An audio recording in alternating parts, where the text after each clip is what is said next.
Wassalatu wassalamu ala Rasulillah Muhammad ibn Abdillah wa ala alihi wa sahbihi wa man wala.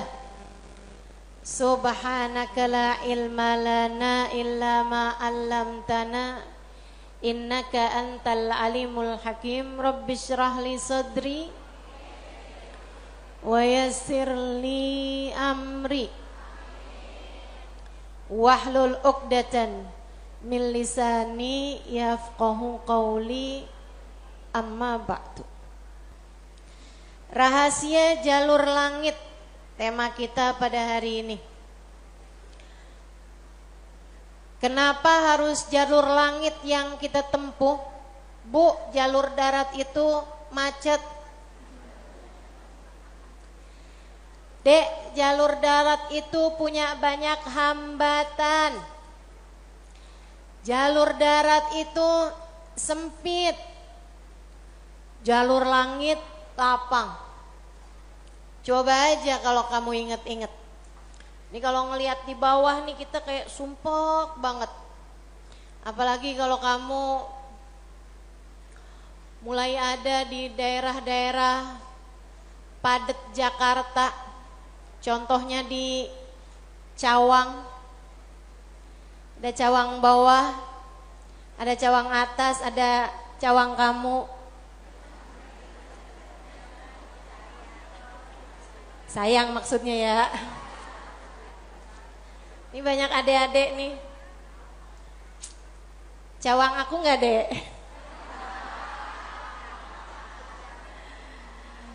Masya Allah. Jalur darat ini suka sumpek, suka padat. Tapi kalau kamu naik ke atasnya gedung paling atas, terus kamu lihat arah langit. Pernah ngelihat kemacetan pesawat gak di langit? Gak pernah. Pernah lihat ada lampu merah gak di langit? Gak pernah. Jalan bebas hambatan, yang benar-benar bebas hambatan adalah jalur langit. Makanya perlu banget buat kita tempuh jalur yang satu ini. Jalur langit, jalur antara kita dengan Allah Subhanahu wa ta'ala, yang telah menamakan dirinya Maliki Yaumiddin, pemilik hari kebangkitan, yang telah menamakan dirinya Rabbil Alamin, Tuhan penguasa semesta, penguasa alam jagat raya, jalur bumi, jalur langit, semuanya dialah sang penggenggamnya. Itu sebabnya Nabi kita Muhammad alaihissalam saat baru lahir di dunia nih, Dek, Nabi Muhammad waktu awal lahir ke dunia, tangannya rafi'an ilas sama, tangannya menunjuk ke arah langit. Sebuah isyarat bahwasanya beliau akan menjadi penghubung antara manusia dengan Allah Subhanahu wa ta'ala Tuhannya. Sebuah isyarat bahwasanya beliau akan menjadi perantara antara kita dengan Allah Subhanahu wa ta'ala sang pencipta. Jalurnya Allah, jalur langit, harus sesuai sama apa yang dipesankan, yang disampaikan sama Nabi besar Muhammad sallallahu alaihi wasallam, yang Allah mengatakan tentangnya, a'udzubillahi minasyaitonirrajim, qul innama ana basyarum mithlukum yuha ilayya. Qul, sampaikan kepada umatmu wahai Nabi Muhammad, ana basyarum mithlukum, Saya memang manusia seperti kalian juga. Kalian makan, saya makan. Kalian tidur, saya tidur. Kalian menikah, saya menikah. Kalian punya anak, saya punya anak. Saya sama kalian juga. Kalian sakit, saya juga merasakan sakit. Innama ana bashar. Saya manusia seperti kalian. Sampaikan itu kepada umatmu wahai Nabi Muhammad. Akan tetapi yuha ilayya, jangan lupa saya adalah hamba wahyu. Telah diwahyukan kepadaku peta menuju jalur langit. Peta kebahagiaan hidup dunia membawamu kepada kebahagiaan hidup akhirat. Peta untuk membuatmu kenal kepada Sang Pencipta. Jalan hidup yang dapat membawamu menuju surga. Ini namanya jalur langit. Yang paling rugi yang gak mau ngikutin peta ini.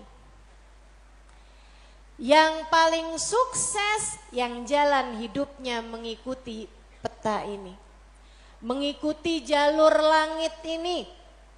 Karenanya adik-adik, ibu-ibu, saudariku sekalian yang saya muliakan, izinkan saya di kajian ini menyampaikan padamu tentang bagaimana cara kita menempuh perjalanan menuju Allah Subhanahu wa taala lewat jalur langitnya.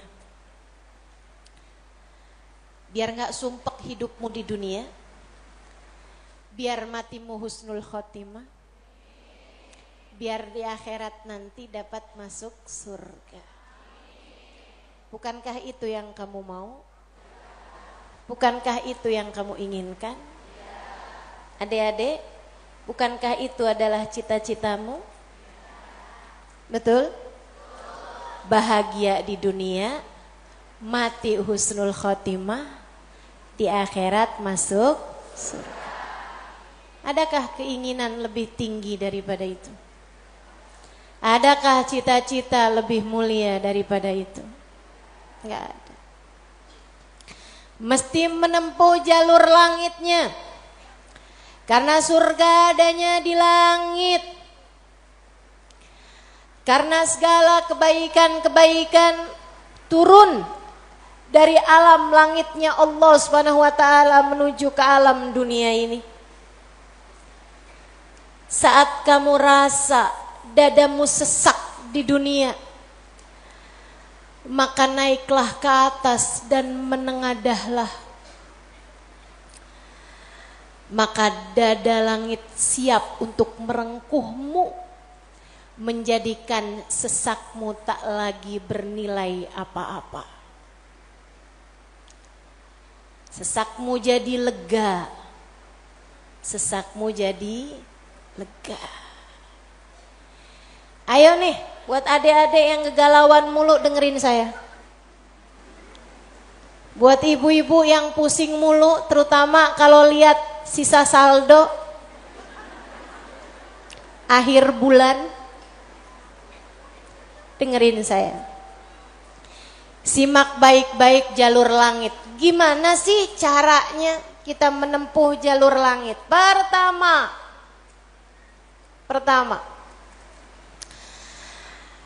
apa aja jalur langit yang bisa kita tempuh? Pertama, sholat. Itu adalah jalur langit yang jangan sampai pernah kamu tinggalkan. Sayyidina Muhammad Al-Bagir berkata kepada putranya Sayyidina Ja'far As-Sadiq, "Ya bunai, ittasil billah." Wahai anakku, senantiasalah terkoneksi dengan Allah. Senantiasalah tempuh jalur langit menyampaikanmu kepada Allah Subhanahu wa taala. Seringlah terkoneksi sama Allah. Anaknya bertanya, kaifa attasil bih ya walidi, bagaimana caraku untuk selalu terkoneksi dengan Allah? Bagaimana caraku berkomunikasi sama Allah? Bagaimana caraku menempuh jalur langit? Ayahandanya berkata, kalau kamu ingin kamu berbicara dengan Allah, sholatlah. Kalau kamu ingin Allah berbicara kepadamu, bacalah Al-Quran. Jadi cara pertama tersambung sama Allah adalah sholat. Jangan tinggal sholat. Jangan tinggal sholat meski siapapun yang mengatakannya. Misalnya ada orang gelarnya apa kek, profesor, doktor, belakang namanya juga ada banyak. Ada banyak gelar-gelar SAG, sarjana alam gaib. Misalnya gitu. Tapi sebenarnya apa SAG itu ya? Sarjana agama. Oh, maafkan saya ya. Saudaraku sekalian yang saya muliakan, sepanjang apapun gelar yang dimiliki seseorang, kalau dia sampai mengatakan misalnya sholat, itu sudah tidak relevan lagi di zaman sekarang. Agama ini semakin maju. Karenanya makna sholat bukan seperti yang disampaikan para ulama. Misalnya dia ngomong begitu, sholat itu tujuannya mengingat Allah, aqimis sholata lidzikri. Kamu kalau udah bisa ingat Allah gak pakai sholat, ya itu udah cukup sebagai sholat. Nah nih, hati-hati. Ucapan-ucapan yang tidak bertanggung jawab semacam ini. Sholat itu kewajiban dari Allah. Allah yang punya jalur langit. Allah yang tahu bagaimana cara tersambung dengan Allah Subhanahu wa ta'ala. Dan dia yang telah menamakan sholat sebagai sholat dari kata-kata wasala yasilu silatan, yang artinya adalah hubungan, tersambung.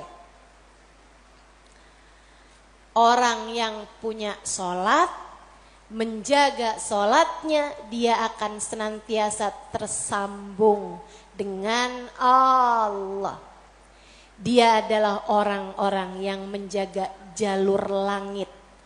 Komunikasi langitnya tetap tersambungkan. Jagain sholat. Dek, jagain. Tapi saya belum bisa khusyuk ustazah. Enggak apa-apa.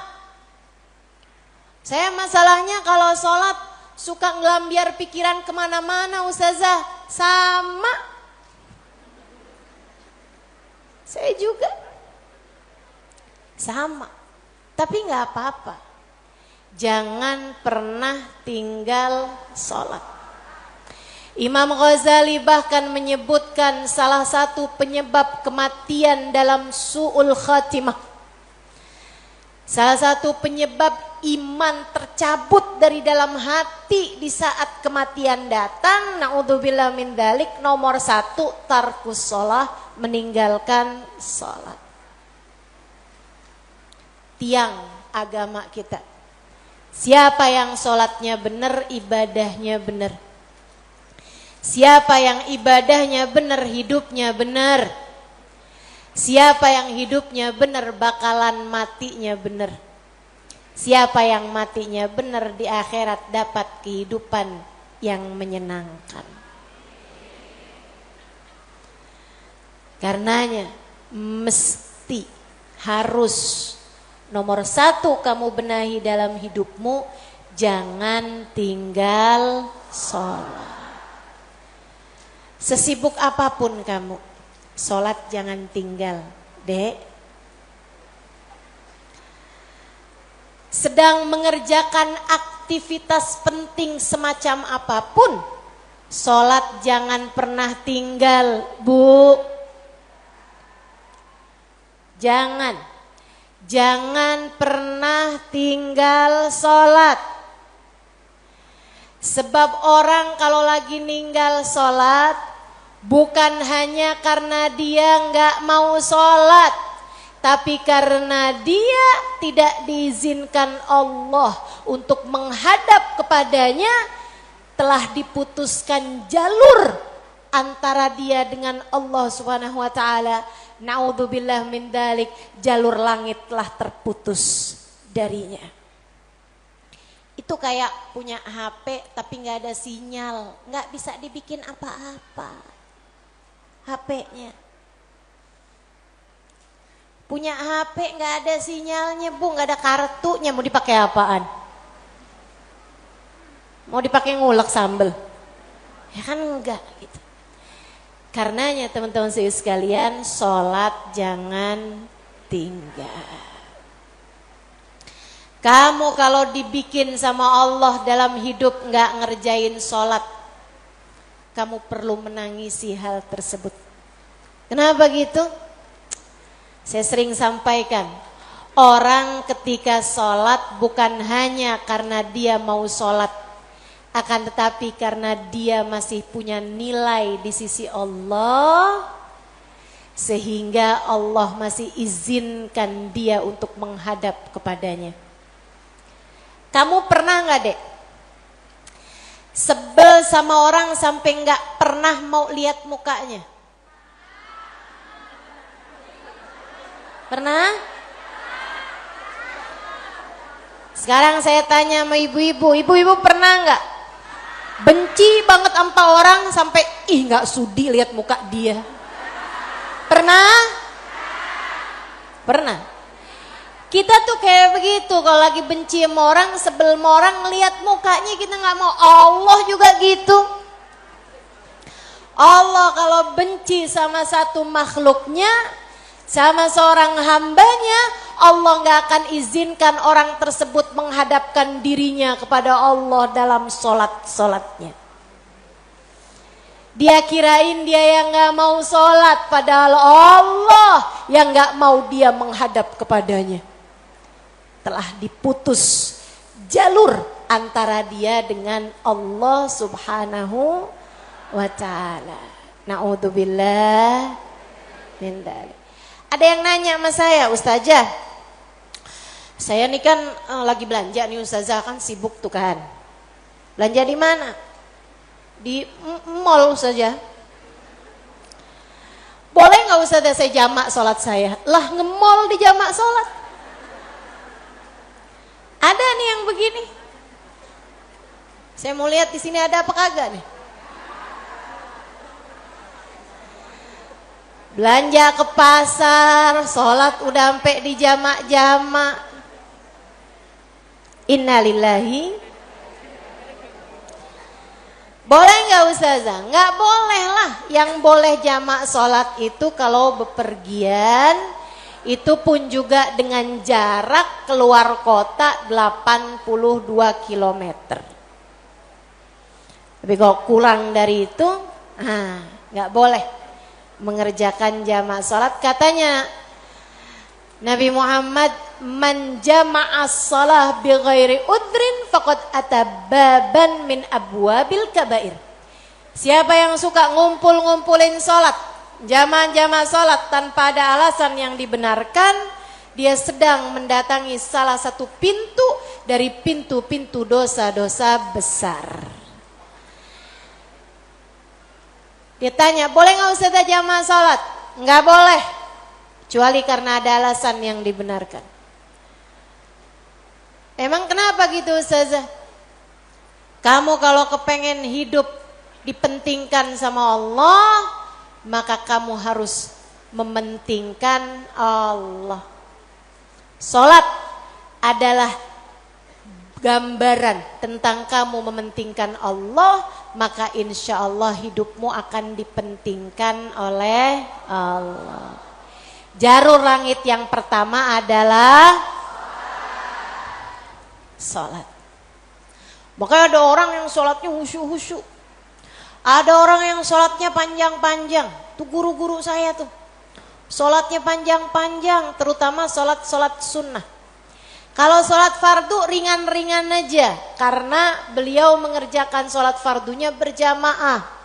Jadi imam, nah itu katanya Nabi Muhammad, kalau kamu sholat jadi imam jangan panjang-panjang. Tapi kalau kamu sholat sendirian, nah silahkan. Silahkan, mau panjang kayak gimana pun silahkan. Kita kan suka kebalik-balik. Kalau sholat jadi imam, Bismillahirrahmanirrahim. Jadi imam. Giliran sholat sendirian, Bismillahirrahmanirrahim. Alhamdulillahirabbil arrahmanirrahim maliki yaumiddin iyyaka na'budu wa iyyaka nasta'in. Malaikat nyatetnya sampai apaan sih yang dibaca? Ya Allah, ya Allah. Khair insyaallah. Sedikit sekalian yang saya muliakan tuh sholat. Mereka para ulama-ulama kita, guru-guru saya, banyak saya liatin sholatnya panjang-panjang. Berpuluh rakaat. Saya tulis tuh di buku Bidadari Bumi yang pertama. Saya ketemu sama orang sepanjang malam di hari-hari haji, dari mulai awal isya, habis isya sampai subuh. Gak berhenti-henti mengerjakan sholat dari satu rakaat ke rakaat yang lainnya. Masya Allah. Gak relate sih sama kita-kita. Ini apalagi nih adik-adik yang di sini nih, kalau terawih nyari yang paling cepet. Kalau nggak nyari yang paling cepet, nyari yang paling sedikit rakaatnya. Betul dek? Enggak lagi ya dek ya? Jangan ya dek ya? Nanti tahun ini insya Allah biar terawihnya jadi terawih yang sempurna. Amin. Sholat sunnahnya juga tahajud belajaran dek. Belajaran dek. Orang yang dari mulai muda-muda kayak kamu gini nih, udah bangun di waktu malam, di saat orang-orang tidur dia terbangun di jam 3:30 pagi. Jam 4 pagi dia mengerjakan sholatnya beberapa rakaat, kemudian mengangkat tangannya, punya jalur langit yang sangat bersinar. Saya bisa jaminkan masa depanmu jika bahkan sejak di umur-umur masa muda semacam ini kamu sudah menjadi hamba-hamba Allah yang keren luar biasa. Jalur langit yang begitu indahnya. Insya Allah. Jalur langit yang kedua, doa. Kamu pengen punya jalur langit yang indah? Jangan pernah jadikan doa hanya sekedar, sebab doa adalah semua yang kamu perlukan. Bu, Kak, Dek, Nak, dengerin saya. Kamu yang sekarang adalah hasil dari doa-doamu di masa lalu. Coba liatin dirimu itu. Kamu yang sekarang adalah hasil dari doa-doamu di masa lalu. Orang-orang besar yang kamu lihat sekarang ini adalah hasil dari doa-doanya di masa-masa lalu. Oh, kamu lihat, orang itu pinter banget ya. Adalah karena di masa dulunya, di masa kecilnya, di masa remajanya, ia selalu mengangkat tangan untuk minta dari Allah Subhanahu wa taala, Rabbi zidni ilman nafi'a. Ya Allah, tambahkanlah untukku ilmu yang bermanfaat. Ya Allah, ajarkanlah kepadaku ilmumu. Ia selalu minta kepada Allah Subhanahu wa taala ilmu, sehingga Allah pun memberi kepadanya ilmu.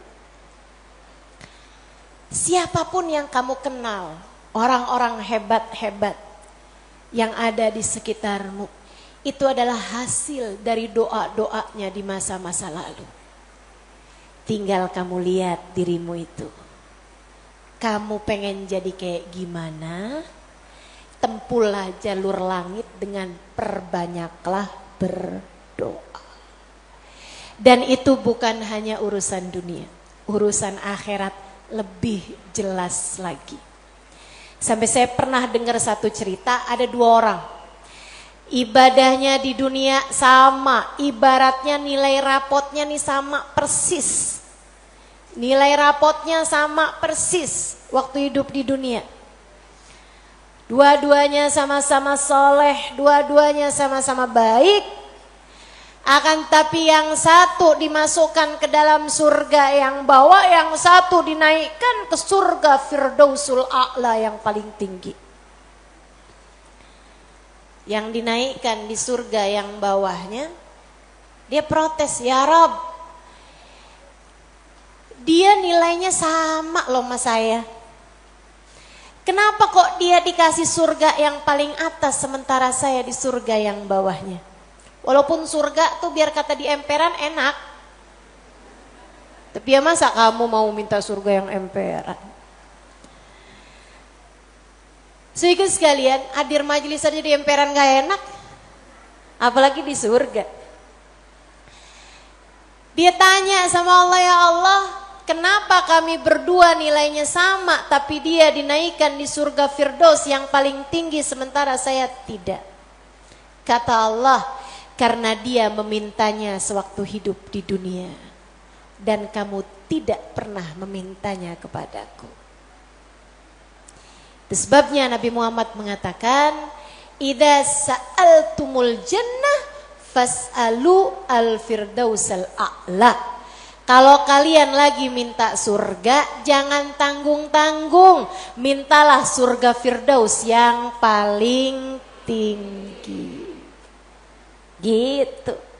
Doa deh, doa. Jangan ditinggal. Doa. Doa. Perlu banget. Kamu harus sering-sering doa.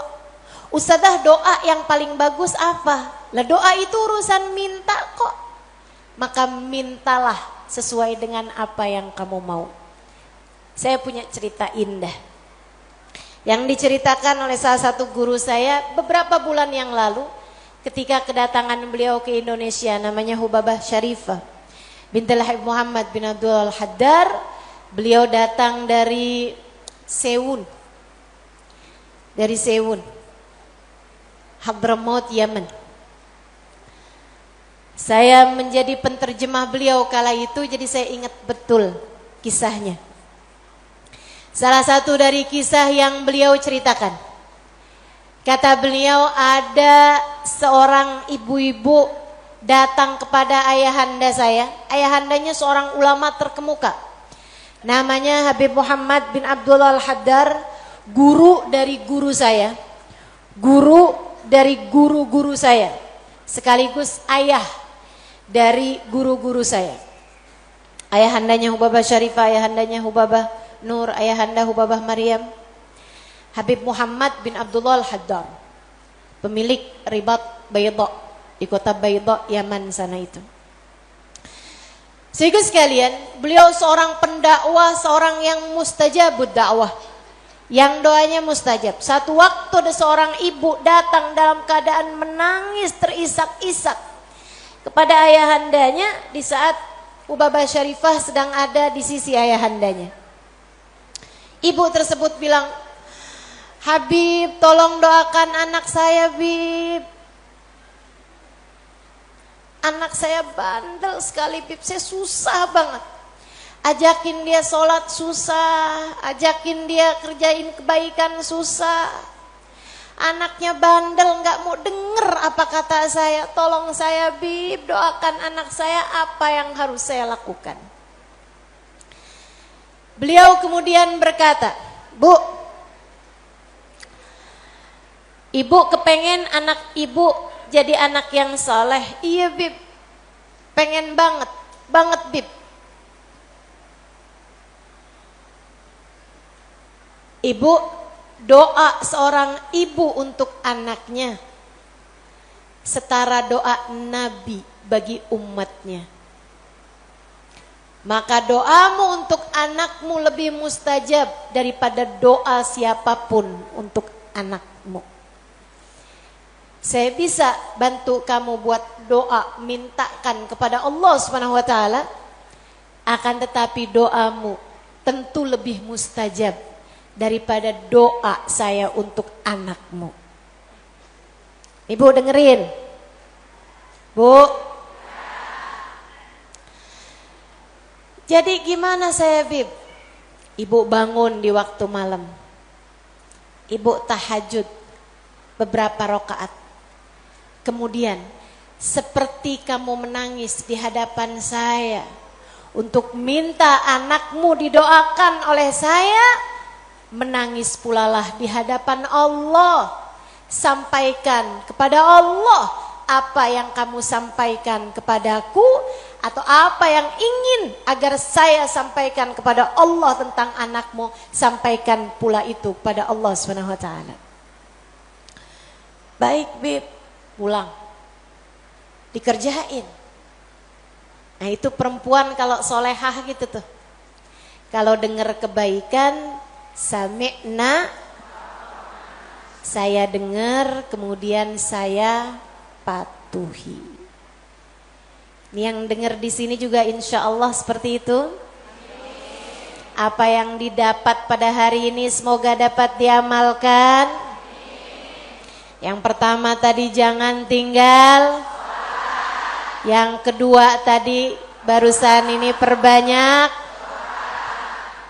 jalur langit. Dia pun mengerjakannya, bangun di waktu malam nangis, ya Allah tolong liatin anak saya, kesianin anak saya ya Allah, solehkan dia ya Allah. Tolong pandang anak saya dengan pandangan kasih sayangmu ya Allah, saya gak ngerti cara melakukannya ya Allah. Seperti mana engkau telah menjadikan anak-anak dari hamba-hambamu yang soleh, solehah. Kau jaga mereka, jaga pula lah anakku ya Allah. Jauhkan dari segala dosa-dosa, jauhkan dari segala kejahatan-kejahatan. Tolong jaga anak saya ya Allah. Terus didoain anaknya, didoain anaknya, doain anaknya. Malam demi malam, malam demi malam. Dan Bu, Kak, Dek, Nak, doa itu bukan instan. Doa itu tidak seperti kamu nyeplok telur. Kamu nyeplok telur sekarang, mateng sekarang. Enggak gitu. Enggak gitu. Doa itu Allah mau lihat kesungguhan hatimu dalam meminta. Perlu waktu yang sering kali, tidak sebentar.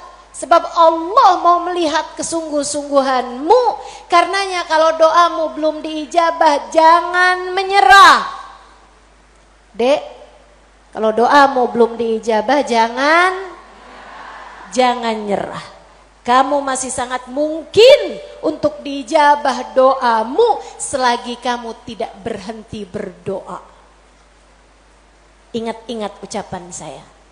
Kamu masih sangat mungkin untuk diijabah doamu itu selagi kamu tidak berhenti berdoa.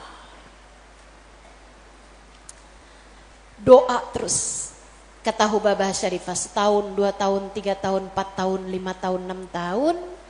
Kemudian anak yang dulu pernah membuat ibunya menangis karena kenakalan anak tersebut, karena ketidaksolehan anak tersebut, sekarang telah menjadi seorang anak yang dapat membuat ibunya tersenyum bangga.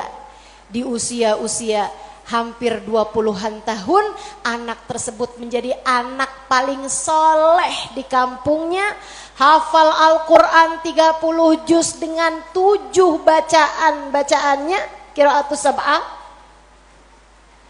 Anak yang jauh dari kenakalan-kenakalan remaja, anak yang dekat dengan para ulama, anak yang mengetahui banyak ilmu agama, anak yang menjadi sangat soleh, idaman semua para orang-orang tua.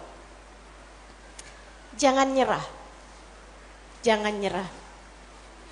Jika kehidupan membuatmu tersungkur, itu adalah waktumu untuk membenamkan dirimu dalam sujud-sujud panjang kepasrahan. Kemudian kamu langitkan doa hingga Allah mengijabah doa-doamu itu. Saya ulangi, jika badai kehidupan membuatmu jatuh tersungkur, itu adalah saat yang tepat untukmu membenamkan wajahmu dalam sujud-sujud kepasrahan. Kemudian kamu langitkan doa-doamu, berbisik di bumi, namun suaramu didengar hingga ke arsy. Saat itulah Allah akan mengijabah doamu itu. Jangan pernah berhenti berdoa. Jangan remehkan doa. Jangan remehkan doa. Saya, Dek, pernah muda juga kayak kamu. Ya masa lahir langsung gede gini. Sewaktu saya remaja, masuk umur 12 tahun, 13 tahun, sebelum balik bahkan saya udah berada di pondok pesantren. Jadi saya itu gak pernah ngalamin masa belum berjilbab sebelum balik. Maksudnya ketika balik tuh saya udah mulain berjilbab. Alhamdulillah, nikmat dari Allah SWT. Adik-adik saudaraku sekalian, saat saya kecil, saya ada di pondok-pondok pesantren, saya mulai kenal ustadz-ustadz, ustadzah-ustadzah, ulama-ulama yang membuat saya jatuh cinta dengan ilmu agama. Alhamdulillah, Allah kasih rasa dalam diri saya keinginan untuk selalu belajar. Saya punya keingintahuan yang banyak terhadap urusan ilmu. Jadinya saya senang banget belajar. Nah di waktu kecil itu tadi, umur 12-an tahun sebagai santri, kan selain dari belajar ada kewajiban lain tuh. Nyuci baju, apalagi kalau dapat piket, bersihin kamar mandi, nyapu kamar, ngepel kamar. Itu saya sangat tersiksa sekali. Sebab saya ini adalah pemalas. Jadinya karena saya pemalas urusan bebersih dan saya mendadak rajin ketika urusannya belajar, saya seneng belajar, saya seneng tahu, saya suka mikir. Saya tuh kalau lagi baca kitab itu seneng banget. Saya kalau lagi belajar seneng banget. Apalagi kalau ustadzahnya yang nyampein ilmu dengan cara-cara yang sangat saya sukai gitu. Ngasih tahu hal-hal yang gak ada di dalam kitab gitu. Saya bisa melongo, dengerin, seneng banget. Jadinya di masa-masa kecil, itu kalau saya lagi dengerin kajian, kalau saya lagi baca kitab, saya suka doa. Ya Allah, jangan pernah pisahkan saya dari ilmu. Ya Allah, jangan pernah jauhkan saya dari kitab-kitab pengetahuan yang mendekatkan saya padamu. Umur 12 tahun, 13 tahun, doa saya semacam itu. Ayo nih, adik-adik yang umur 16 tahun, ya Allah kenapa kok saya gak pernah ada yang nembak ya?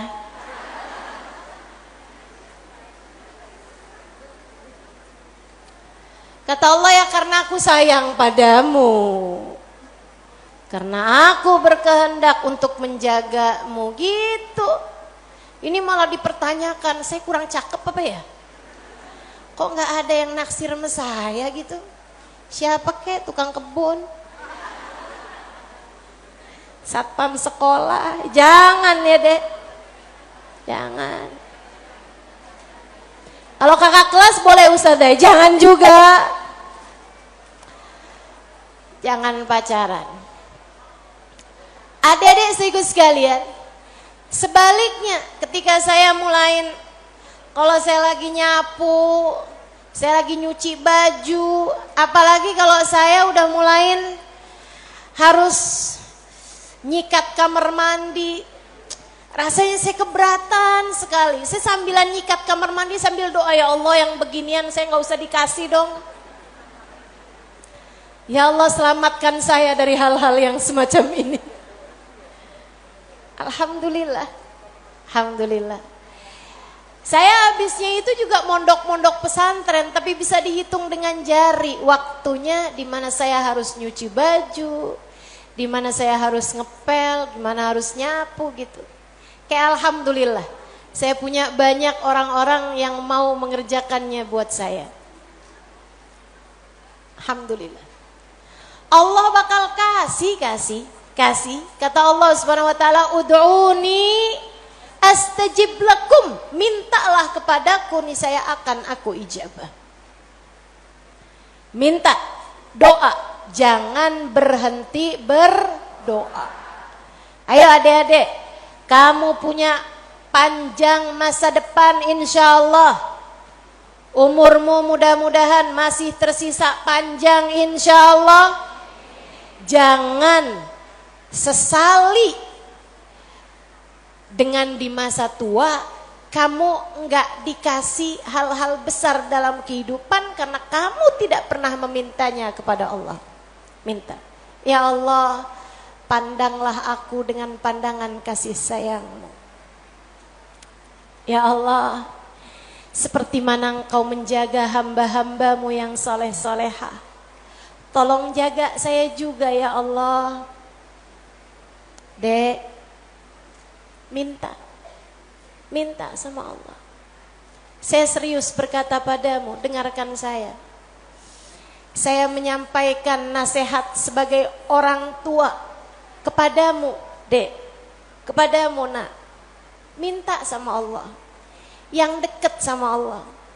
Karena kalau kamu merasa, kok saya punya orang tua nggak terlalu sayang ya sama saya. Kamu tahu nggak?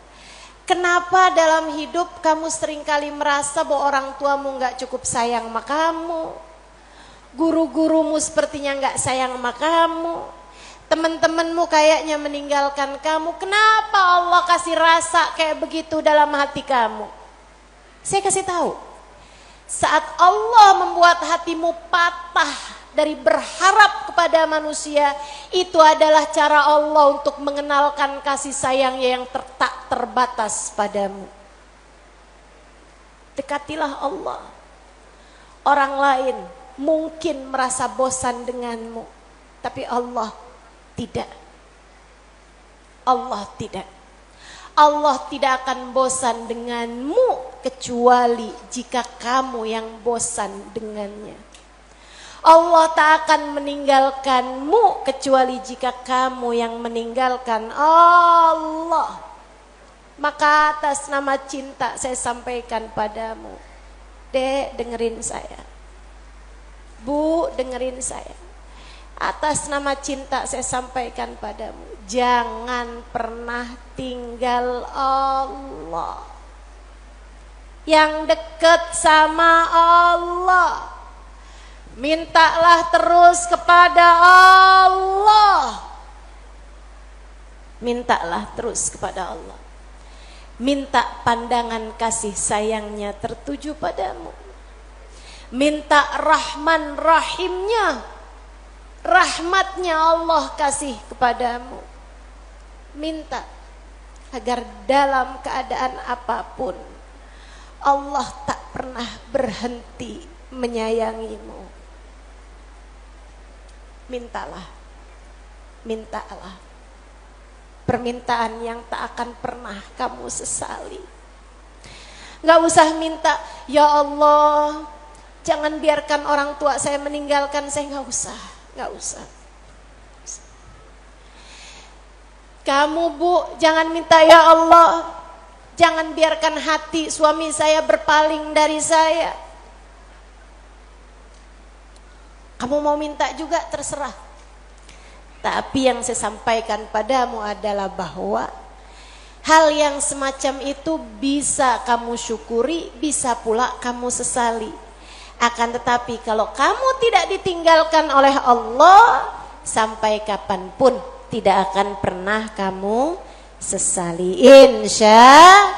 Insya Allah. Jadi jalur langit yang harus kamu tempuh, yang pertama adalah, yang kedua adalah, yang ketiga adalah cinta kepada baginda Nabi besar Muhammad. Dan semua orang-orang yang menyampaikanmu kepada jalur langit, jangan putus hubungan dengan orang-orang soleh, dengan para ulama Allah subhanahu wa ta'ala. Saya akan sampaikan 5 menit lagi, kemudian kita akan segera akhiri majelis ini. Saudaraku sekalian yang saya muliakan, yang pertama jangan tinggal sholat, yang kedua jangan tinggal doa. Jalur langit yang ketiga yang harus saya sampaikan padamu adalah milikilah guru yang dapat menyampaikanmu kepada Allah. Milikilah jalur langit yang dapat menyampaikanmu kepada Allah. Cintai orang-orang soleh di atasmu hingga mereka menyampaikanmu kepada Nabi Muhammad. Kemudian Nabi Muhammad menyampaikanmu kepada Allah. Beliaulah tali Allah subhanahu wa ta'ala.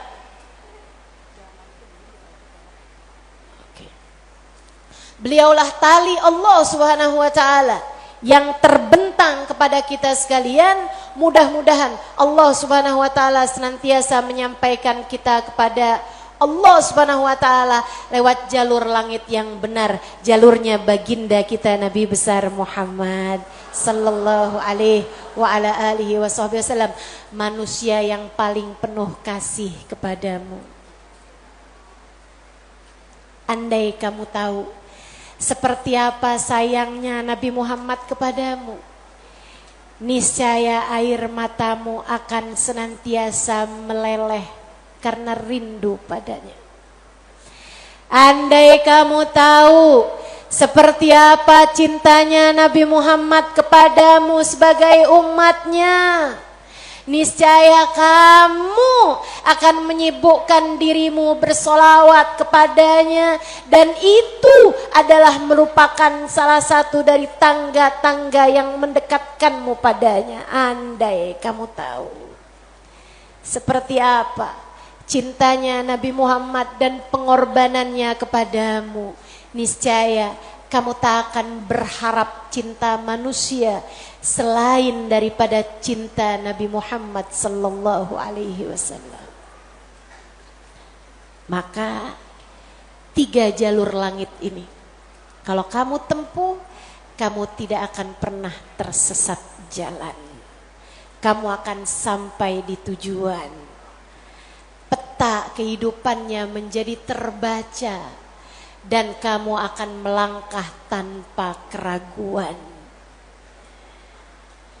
Jika 3 jalur langit ini kamu tempuh, dari sholat tidak ada yang kamu tinggal, dan kamu tambahi dengan ibadah-ibadah sholat-sholat sunnah pula, terutamanya di keheningan malam, di sepertiga malam yang terakhir.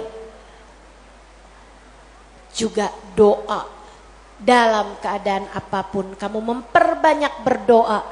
Saat kamu bersama dengan orang-orang saleh, saat kamu duduk di majelis-majelis ilmu adalah saat yang begitu indah untuk kamu berdoa meminta kepada Allah Subhanahu wa taala jalla jalaluhu wa ta'ala azamatu. Kamu jadikan doa tidak hanya sekedar, melainkan semua yang kamu perlukan.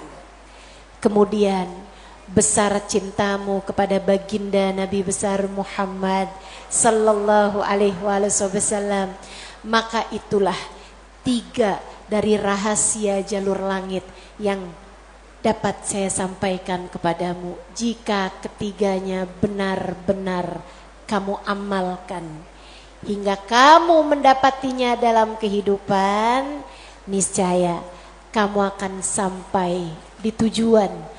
Bahagia hidup di dunia, mati dalam husnul khatimah. Di akhirat kamu akan diperkenankan masuk ke dalam surga.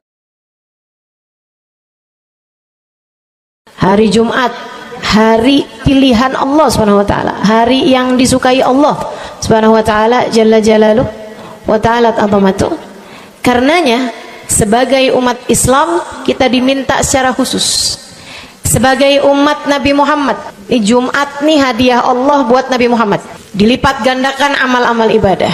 Karenanya sebagai umatnya Nabi Muhammad, hari Jumat ada amalan yang sangat baik dilakukan. Assalamualaikum warahmatullahi wabarakatuh. Alhamdulillah, wassalatu wassalamu ala rasulillah Muhammad ibn Abdillah wa ala alihi wa sahbihi wa man wala. Subhanaka la ilma lana illa ma 'allamtana innaka antal alimul hakim. Rabbi syrah li sadri wa yassir li amri wahlul 'uqdatan min lisani yafqahu qawli, amma ba'du. Baik, sebelum kita mulai, kita akan baca niat belajar bersama-sama. Mudah-mudahan ilmunya nanti sekali lagi jadi ilmu yang manfaat buat kita sekalian. Bismillahirrahmanirrahim. Nawaitu ta'allum wa ta'lim wan naf'a wal intifa' wal mudzakarah wat tadhkir wal ifadah wal istifadah wal hidza ala tamassuk bi kitabillah wa sunnati rasulillah sallallahu alaihi wa alihi wa sallam wa du'a ila al huda wa dilalata ala al khair ibtigha'a mardatih wa qurbih wa thawabih wa husnil khatimah ma'al lutfi wal afiyah wa salahil aqibah birahmatika ya arhamar rahimin. La hadratin Nabi Muhammad sallallahu alaihi wasallam wa alihi washabihi azwaji wa dzurriyyati wa ahli baiti muslimin jamil anbiya wal mursalin wal kulli ajma'in. Anallahu yaghfiruhum wa yarhamuhum wa ya'li darajatihim fil jannah wa yanfa'una barakatihim wa asrarihim wa anwarihim wa ulumihim wa nafaatihim fid din wa dunya wal akhirah. Al-Fatihah, baca bersama-sama. A'udzu billahi minasyaitonir rajim. Bismillahirrahmanirrahim. Alhamdulillahi rabbil alamin arrahmanir rahim maliki yaumiddin iyyaka na'budu wa iyyaka nasta'in ihdinas siratal mustaqim siratal ladzina an'amta 'alaihim ghairil maghdubi 'alaihim waladdallin amin. Taqabbalallah minna wa minkum, taqabbal ya karim. Amalan kalau dikerjakan hari Jumat berlipat ganda 10 kali lipat. Itu kata Nabi kita Muhammad sallallahu alaihi wa ala alihi wasallam. Karenanya nih, hadir maulid di sini nih 1 kali kayak hadir maulid 10 kali. Amalan-amalan dilakukan pada hari Jumat berlipat-lipat ganda. Hari Jumat, hari pilihan Allah Subhanahu wa taala, hari yang disukai Allah Subhanahu wa taala jalla jalaluh wa ta'ala azamatu. Karenanya sebagai umat Islam kita diminta secara khusus, sebagai umat Nabi Muhammad, di Jumat nih hadiah Allah buat Nabi Muhammad, dilipat gandakan amal-amal ibadah. Karenanya sebagai umatnya Nabi Muhammad, hari Jumat ada amalan yang sangat baik dilakukan pada malam dan hari Jumat ini. Nabi Muhammad mengatakan, "Aktsiru minas salati alayya fil lailatil gharra wal yaumil azhar." Kata Nabi, perbanyaklah bersolawat kepadaku pada malam yang benderang, bercahaya, dan juga pada siang hari yang terang benderang. Apa itu Rasul? malam hari yang terang, siang hari yang terang. Itu malam dan siang apa yang mataharinya paling cetar membahana gitu, atau malam purnama gitu, atau bagaimana? Kata Nabi Muhammad, pada malam Jumat dan pada hari Jumat. Ini yang sekarang kita berada. Disunahkan, dianjurkan, direkomendasikan kita umat Islam untuk secara khusus memperbanyak bersolawat kepada Nabi besar Muhammad. Maka kita hadir pada maulid hari ini, pagi ini, mudah-mudahan dapat banyak keberkahan. Karena dalam maulid tuh per berapa baca solawat, sekian baca solawat, dikit-dikit solawatan, kan begitu. Alhamdulillah. Solawatan itu sendiri, teman-teman saya sekalian, merupakan cara kita menyambungkan diri dengan Nabi besar Muhammad. Fadilahnya banyak banget. Fadilahnya banyak banget. Solawatan itu banyak banget. Semua yang kamu perlukan, semua yang kamu idam-idamkan, semua yang kamu harapkan, dunia hingga akhirat, ada dalam keberkahan, ada dalam fadilah bersolawat kepada Nabi besar Muhammad sallallahu alaihi wasallam. Setara vitamin kalau saya lihat-lihatin. Solawat itu setara vitamin. Kalau buat badan nih, solawat itu sama dengan vitamin. Vitamin itu orang sehat bagus, orang sakit bagus, orang baru habis sakit bagus. Orang kalau sehat perlu banyak vitamin untuk menjaga kesehatannya. Orang kalau sakit perlu vitamin biar cepat sembuh dari sakitnya, kan begitu? Orang kalau baru habis sakit, baru habis operasi, nah itu vitamin mesti perbanyak biar cepat pulihnya.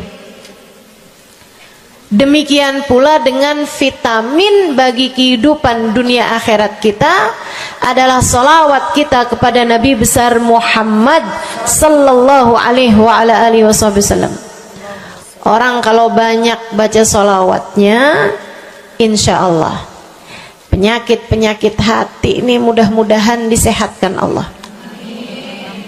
Penyakit-penyakit pikiran mudah-mudahan disehatkan Allah. Masalah-masalah yang ruwet-ruwet biar jadi pada lancar. Jalan-jalan yang sepertinya buntu mudah-mudahan jadi terbuka. Keadaan-keadaan yang tidak menyenangkan, semoga dengan berkat solawat kita kepada Nabi Muhammad, Allah subhanahu wa ta'ala gantikan dengan keadaan-keadaan yang menyenangkan. Insya Allah. Solawat banyak benar manfaatnya. Meskipun tentu aja solawat bukan asal solawat. Maksudnya gimana Ustazah? Solawat bukan asal solawat.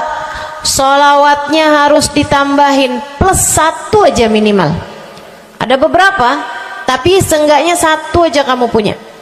Solawat ditambah cinta sama Nabi Muhammad. Solawat tambah cinta sama Nabi Muhammad.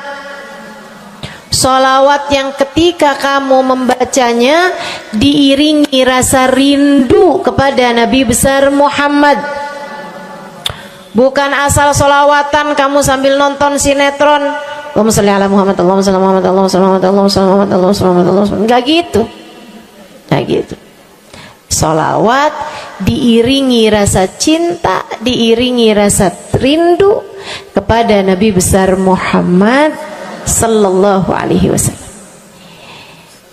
Itu yang diharapkan untuk dilakukan, sehingga dengan cara itu fadilah-fadilah solawat yang banyak insya Allah Allah subhanahu wa ta'ala raihkan buat kita. Apa aja? Yuk, saya mau ngasih tahu beberapa di antaranya. Banyak masalahnya, saya mau nyebutin beberapa aja di antaranya. 1. Sholawat itu adalah amal ibadah kita yang tidak diwajibkan khusyuk, tidak wajib tahu artinya satu persatu. Jadi andai pun kita membacanya karena riya sekalipun, riya nih mau pamer, misalnya gitu ya, biar orang tahu suara saya bagus. Allahumma sholli ala sayyidina Muhammadin tibbil qulubi wa dawaiha wa afiyatil abdani wa shifaiha wa nuril absari wa diyaiha wa ala alihi wa sahbihi wasallim. Suara saya bagus apa enggak? Bagus. Saya tadi berasa suara saya bagus, pas dengerin ibu-ibu kayak lebih bagus deh. Misalnya andai saya membaca sholawat sementara hati saya nggak murni, akan tetapi ada riak-riaknya.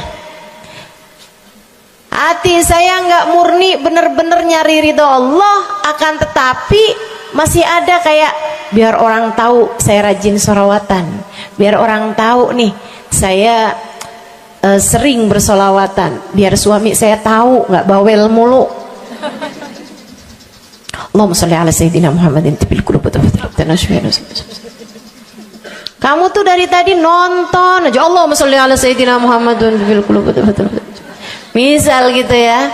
Pokoknya yang namanya sholawat itu andai pun dibaca tanpa kehusyuan dan ada riaknya sekalipun, itu masih mungkin untuk diterima sama Allah.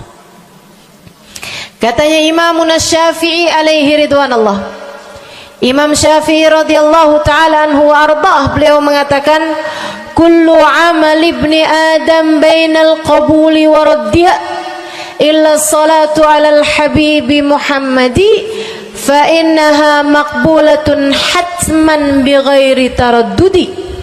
Semua amal ibadahnya manusia nih ada yang diterima, ada yang ditolak. Amalan kita nih ada yang diterima, ada yang ditolak. Amalan dari orang Islam yang hatinya punya cinta sama Nabi Muhammad, amalan dari orang Islam yang hatinya punya cinta sama Nabi Muhammad.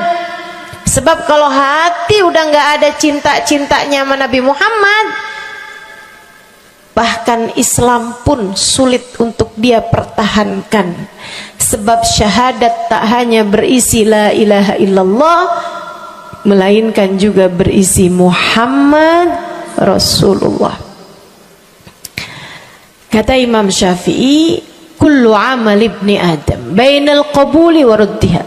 Semua amal ibadahnya umat nih ada yang diterima, ada yang ditolak. Illa salatu alal habibi Muhammadi, selain salawat kepada Nabi Muhammad. Fa innaha maqbulah, karena sungguhnya salawat itu akan diterima oleh Allah hatman bighairi taraddudi, secara pasti tanpa ada keraguan-raguan. Kamu mati bawa iman, salawatmu semua diterima sama Allah.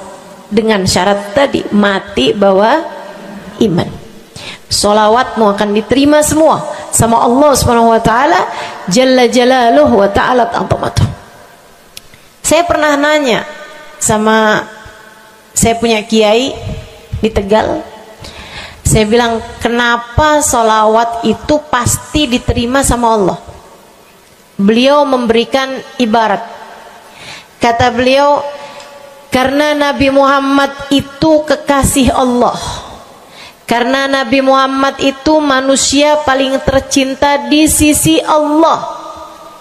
Sehingga apapun kalau lewat jalannya Nabi Muhammad itu akan lebih mudah buat diterima sama Allah. Semacam begini loh, kata kiai saya, semacam begini nih.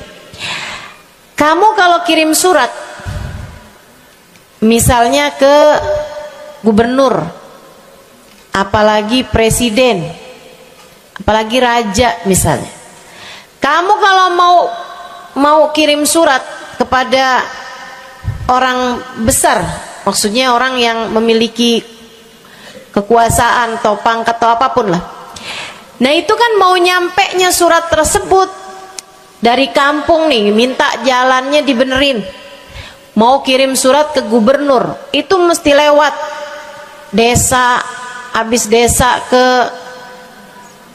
kecamatan, habis kecamatan, kabupaten, habis kabupaten, baru kemudian melewati banyak-banyak pintu untuk bisa surat tersebut sampai. Itu pun begitu nyampe ke gubernur belum tentu dibaca, betul? Kalaupun dibaca belum tentu dibalas, betul? Kalaupun dibalas belum tentu apa yang kamu harapkan dilaksanakan. Akan tetapi kalau kamu punya jalur khusus, kenal sama anaknya gubernur, bahkan bukan cuman kenal, kamu dekat. Apalagi jika bukan hanya dekat, tapi kamu disayang sama anak gubernur. Kamu kalau lagi mau benerin jalan nih, mau ngomong sama gubernur, kamu bikin surat, kamu kasihin surat tersebut lewat anaknya. Tolong dong sampein sama bapak, jalanan nih rusak, susah banget, kita padahal mau bikin maulid nih, sian nanti sudah 5 susah masuknya, misal gitu kan. Kalau kita ngomong sama dia nih, dia bilang iya deh, tenang, saya sampein sama bapak saya. Nungguin bapaknya pulang kantor sambil pijit-pijit kaki, kasihin tuh surat, Pak bacain dong Pak, dari teman saya nih, kan begitu. Si bapak baca, abisnya dibaca, bakalannya dibales, iya deh, nanti saya bangunin tuh jalan sesegera mungkin, kan begitu. Kalau kemudian jalanannya itu dibagusin, dibaca, gubernur ini karena sayang sama yang bikin surat atau karena sayang sama anaknya? Karena sayang sama anaknya. Kamu kalau ngerjain ibadah, Bu, Kak, Dek, sholat itu yang diterima hanya kadar kehusyuannya. Sedekah itu yang diterima hanya kadar keikhlasannya. Ibadah-ibadah itu buat diterima hari-hari. Saya pernah baca satu hadis yang diriwayatkan dari Sayyidina Mu'ad bin Jabal. Ternyata tiap langit ada malaikat penyensor amal, tidak akan bisa sampai ke hadirat Allah kecuali jika amal tersebut benar-benar bersih, murni, nggak ada namimah, ngadu domba sepanjang hari tersebut, nggak ada fitnah, nggak ada benci sama salah satu walinya Allah. Buat amal ibadah diterima di sisi Allah itu bukan main susahnya. Meskipun tentu saja walaupun susah kita sih kerjain, tetap aja kerjain. Bukan berarti oh sholat belum tentu diterima, ya udah dah kalau gitu nggak usah sholat ya. Ibadah mau kita kerjain aja, sholat kita kerjain, semua kita kerjain, meskipun diterima atau enggaknya itu urusan Allah Subhanahu wa taala. Tapi kalau kamu mau tahu, ada amal lulus sensor, atau tepatnya kita nih dikasih sama Allah Subhanahu wa taala karena sayangnya Allah, karena cintanya Allah kepada nabi kita, kita dikasih sama Allah Subhanahu wa taala amalan tanpa sensor, langsung diterima. Apa itu? Sholawat kepada baginda Nabi besar Muhammad.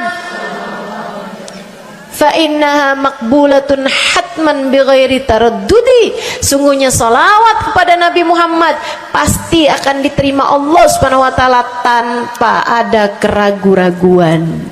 Allah terima salawat karena cintanya Allah, sayangnya Allah kepada manusia yang kamu bacakan salawat untuknya, yaitu baginda Nabi besar Muhammad sallallahu alaihi wasallam. Rahmatullah, hubballah, karamatullah ila man yusalli alaih, la ila man yusalli minhu. Allah tuh rahmat, sayang, cinta kepada orang yang dibacakan salawat kepadanya, sehingga salawat diterima bukan karena memandang siapa yang membaca salawat tersebut. Makanya saya sering salawatan, saya senang salawatan, saya senang salawatan, saya senang hadir majelis maulid, saya senang baca maulid, saya senang qiyam bersama-sama. Kenapa? Karena ini adalah amalan yang kayaknya paling pantas buat kita lakukan. Allah kalau mau lihat pelaku amal dulu baru diterima amalnya, waduh, kayaknya nggak lulus sensor nih. Allah kalau mau lihat hati kita dulu, keadaan kita dulu, baru menerima amal ibadah, ya Allah, belum tentu ada amal ibadah saya yang layak diterima oleh Allah. Tapi kita punya sholawat, alhamdulillah. Ada dalil nggak tuh Ustazah sampai sholawat itu semuanya diterima sama Allah tuh? Dalilnya dari mana? Karena nih di negeri kita nih ada, saya pernah dengar Ustazah, di kampung kami ada orang-orang yang jadi anggota GAS. Apa itu GAS? Gerakan anti sholawat. Lah, serem bener. Ada lagi namain dirinya GAM. Apa saya bilang? Gerakan anti maulid. Ya, saya dengernya kesian bener, kesian bener. Lantas dia mau menghadap Allah bawa amal bekal apa? Bukankah sholawat adalah amalan kita umat Islam yang ketika melakukannya Allah tidak peduli siapa yang membaca sholawat, yang Allah pedulikan adalah kekasih hatinya, kekasih Allah yang dikirimkan sholawat kepadanya, yang disolawatinnya yaitu Nabi besar Muhammad alaihissalam. Dalilnya hadisnya Nabi Muhammad sallallahu alaihi wasallam.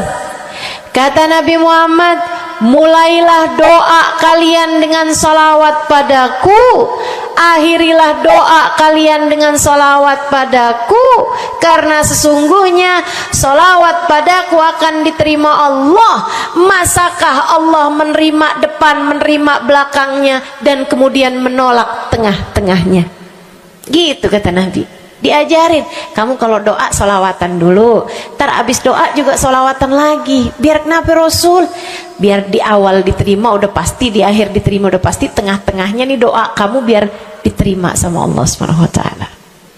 Artinya bahwa solawat itu memang amalan kita yang akan diterima Allah Subhanahu wa ta'ala. Andai nggak ada fadilah solawat selain yang ini, saya akan bersolawat.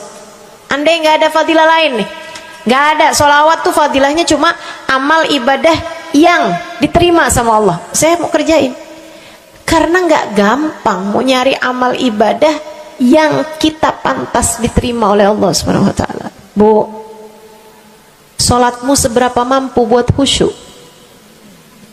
Hah? Lagi sholat ada tetangga ketuk pintu, dibukain sama anak kita. Itu sebelum dibukain hati kita, ya ampun pada kemana sini? Gak dibuka-buka tuh siapa lagi yang datang?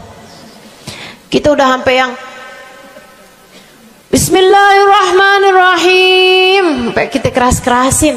Kagak juga ada yang bukain pintunya.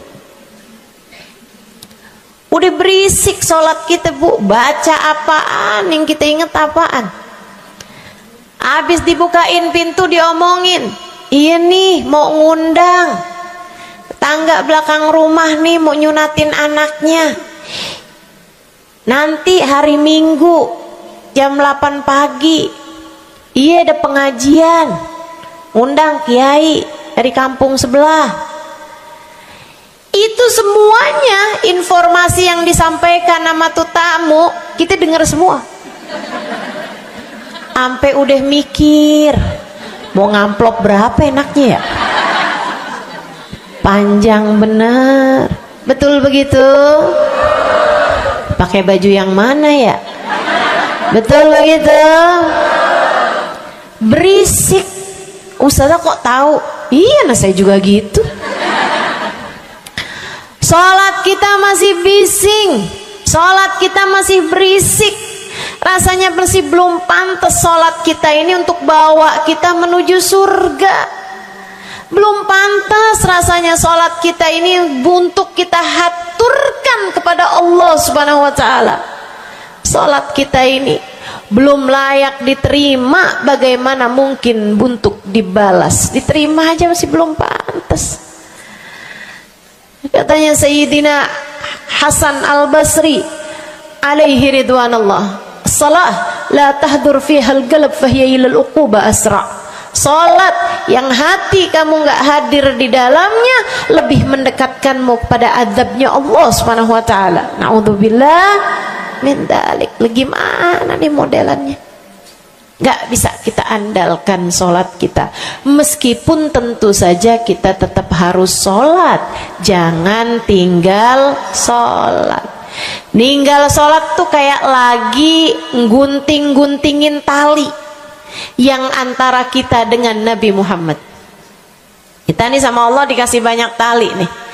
Kamu kalau berani-berani ninggal sholat tuh kayak lagi guntingin tali. Sekali kerjain, cret, putus. Sekali lagi jencet, putus. Ada beberapa tali, udah tuh ninggalin sholat beberapa kali dengan kesengajaan, dengan pengetahuan, sangat sulit untuk menyambungkan dirimu dengan baginda Nabi besar Muhammad Sallallahu Alaihi Wasallam yang telah mengatakan sesungguhnya perbedaan antara kita dengan orang non muslim adalah urusan sholat. Jadi itu fadilahnya solawat. Jadi amal ibadah yang akan diterima Allah. Yang kedua, solawat itu fadilahnya teman-teman sekalian menjadikanmu lebih mungkin dikenal sama Nabi Muhammad.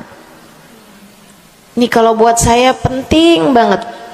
Jadi seseorang dikenal sama Nabi Muhammad. Ibu, kata orang nih saya terkenal.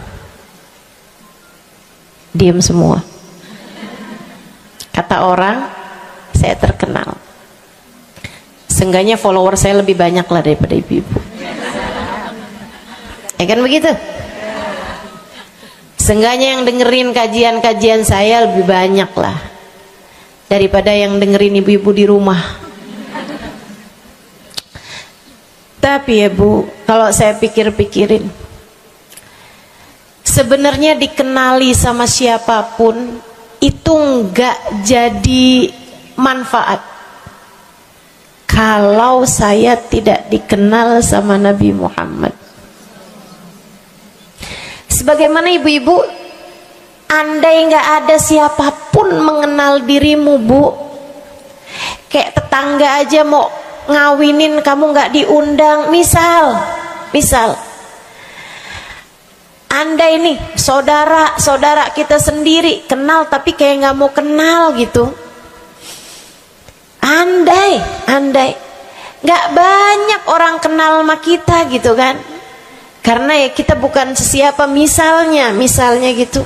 Ibu-ibu saudaraku sekalian, itu Bu enggak cukup berpengaruh bagi dunia akhiratmu, bagi dunia terutama bagi akhiratmu, jika meski tidak banyak orang mengenalmu, akan tetapi Nabi Muhammad sallallahu alaihi wasallam mengenalmu. Saya sering bercerita tentang Zarqa, seorang perempuan, enggak ada siapapun kenal.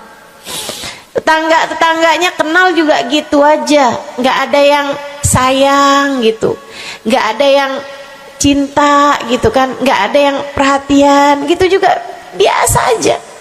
Perempuan paruh baya, nggak punya sesiapa, tinggal sebatang kara di rumah. Mau bikin baik sama orang, ngasih sedekah sama orang juga nggak punya duit banyak-banyak gitu, buat hari-hari sendiri aja gitu. Akan tetapi satu hari Islam masuk ke dalam hatinya, membuat Zarqa jatuh cinta kepada Nabi Muhammad. Hatinya penuh cinta kepada baginda Nabi. Satu hari Zarqa kangen gitu sama Nabi. Ya Allah, masuk Islam dah tua-tuaan gini ya, jalan susah. Tapi masa sih saya nih di dunia tinggal sezaman sama Nabi Muhammad, tapi saya nggak bisa sering-sering ketemu sama Nabi. Paksain aja dah. Bismillah dah. Keluar dari rumahnya Bu, jalan aja terus berjam-jam sampai ke Madinah.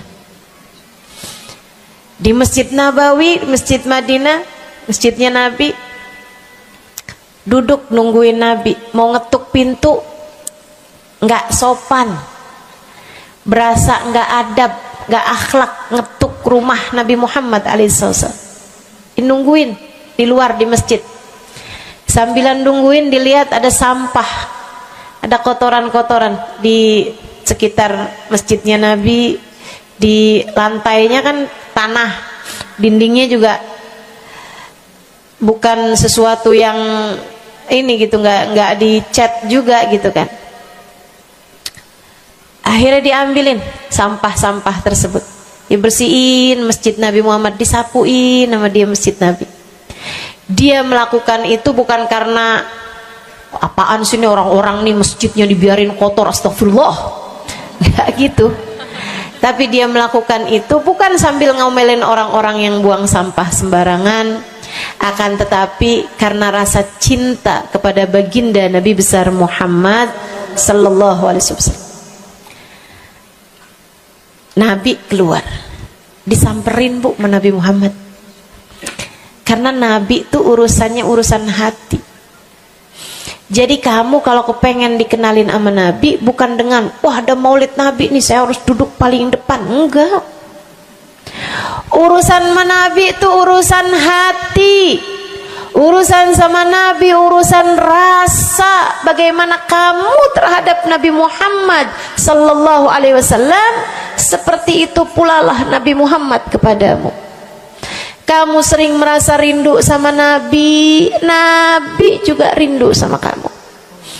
Kamu sering ingat sama Nabi Muhammad, Nabi juga sering ingat sama kamu.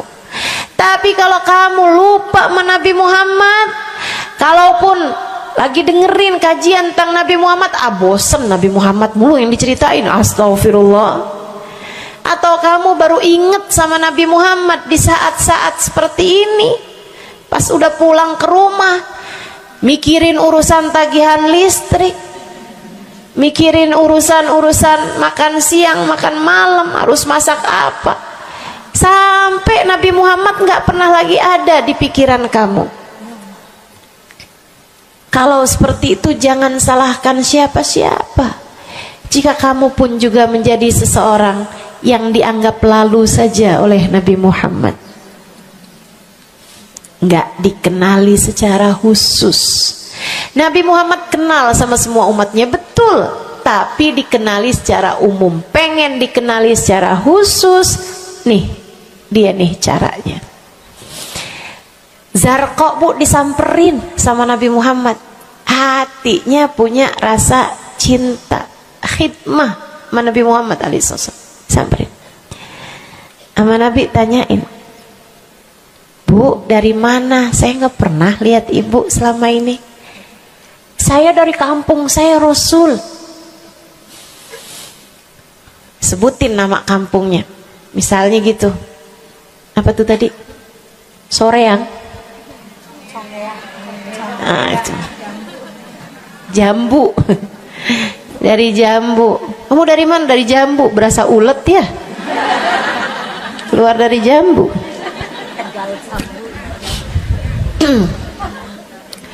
Saudara sekalian, Nabi kemudian bilang, dia bilang nih si Zarqa, nama saya Zarqa, Rasul, saya dari kampung. Oh, datang ke sini naik jalan kaki Rasul. Oh, kesini mau nyapu? Enggak Rasul, ingin bertemu denganmu, tapi kebetulan aja Rasul sambilan nungguin sambil nyapu. Oh, makasih ya Bu ya, makasih. Didoain sama Nabi Muhammad. Waduh, Zarqa girang, seneng banget. Seneng banget. Makasih Rasul pulang. Tuh, penuh hatinya dengan rasa cinta. Penuh hatinya dengan rasa rindu pulang. Berapa hari kemudian, aduh, datang kangen lagi nih. Kuota cinta yang udah asalnya penuh, habis lagi nih. Berangkat lagi, kali ini niat bawa sapu, bawa lap, nyapuin rumah masjid Nabi, nyapuin, bersihin barang-barang di tempat Nabi. Terus begitu berkali-kali. Satu waktu Nabi Muhammad kehilangan dia. Kok lama nggak pernah kelihatan. Habis selesai sholat, Nabi Muhammad berdiri. Kata Nabi Muhammad, "Man minkum ra'a Zarqa?" Siapa di antara kalian yang lihat Zarqa? Itu sahabat saling toleh menolong. Zarqa siapa sih? Zarqa siapa sih? Kagak ada yang kenal. Nggak ada yang kenal. Tapi Nabi Muhammad kenal. Dan itu cukup. Andai itu terjadi kepada saya, andai tak ada sesiapa pun kenal, tapi Nabi Muhammad mengenal saya, itu cukup. Saya harus sampaikan kepadamu ibu-ibu, adik-adik, teman-temanku, saudariku sekalian, andai di dunia ini tak ada banyak orang yang mau kenal denganmu, tapi Nabi Muhammad kenal denganmu, itu cukup untukmu. Kayak Zarqa nih. Sahabat pada toleh-toleh, siapa sih Zarqa? Siapa sih Zarqa? Nabi Muhammad bilang, itu loh Zarqa yang suka datang terus nyapu-nyapu masjid kita.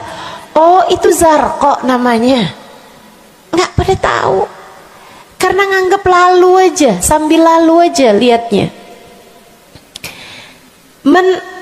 Minkum ra'a Zarqa. Kata Nabi, siapa di antara kalian yang lihat Zarqa? Ada sahabat belakang angkat tangan. Ya Rasulullah, kalau yang itu kayaknya saya tahu deh Rasul.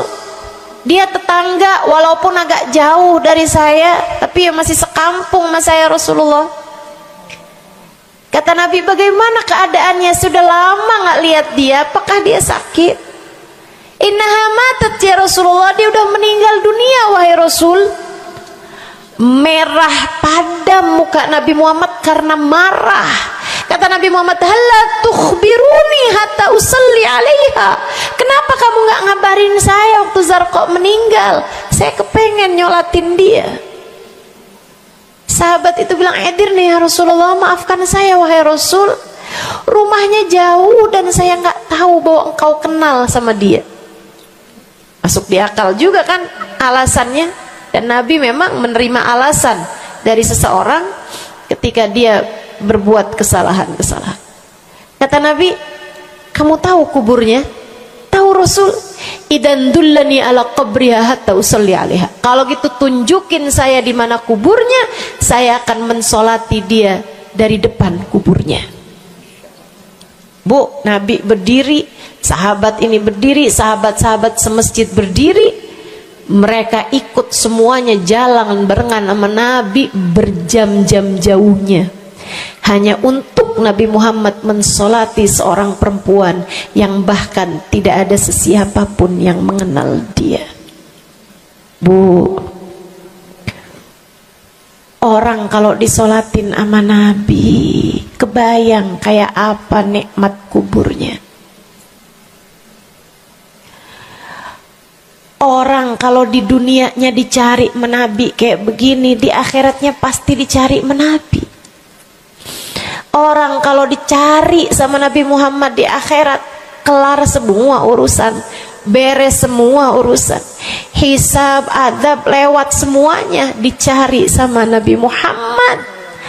Manusia yang dikasih Allah bisa pegang kunci surga. Kunci surga itu Nabi Muhammad yang pegang. Jadi ibu-ibu sekalian, kamu belajarlah, berusahalah buat jadi orang yang dikenali sama Nabi Muhammad. Gimana caranya Ustazah? Salah satunya adalah dengan bersolawat. Saya dapat satu cerita dari guru saya, Sayyidil Habib Umar bin Hafiz. Kata Habib Umar, ada seseorang satu malam bermimpi Nabi Muhammad sallallahu alaihi wasallam.